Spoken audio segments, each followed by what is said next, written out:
তো একটা দাদা যাই, দাদাটাকে গিয়ে বলি এগুলো কার টাকা।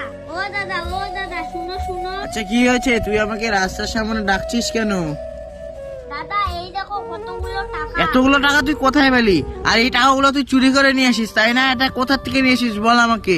আমি চুরি করিনি, আমার থলিতে কেবেন টাকাগুলো রেখে চলে গেছে। আমি দোকানে বিক্রি করে খাই। আরে এতগুলো টাকা আমাকে যে করে হোক নিতে লাগবে। আরে শোন, তুই এই টাকাগুলো নিয়ে যেতে পারবি না, এই টাকাগুলো আমার কাছে দে, আমি নিয়ে যাই। এই বাচ্চাটার কাছে তুমি টাকাগুলো নিচ্ছ জানো? এই টাকাগুলো আমি ওকে দিয়েছি।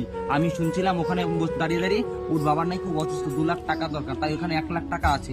বাদ বাকি টাকাটা আমি পরে ওকে যেভাবে বেরোচ্ছি। ভাই আমার ভুল হয়ে গেছে, আমাকে ক্ষমা করে দিস। ঠিক আছে, আমার জন্য আজকে আমার প্ল্যান বেঁচে যাবে। ঠিক আছে, তোমার বাবার ভালো ট্রিটমেন্ট করো, ঠিক আছে? যাও, ওই টাকাগুলো রেখে বাড়ি যাও যাও।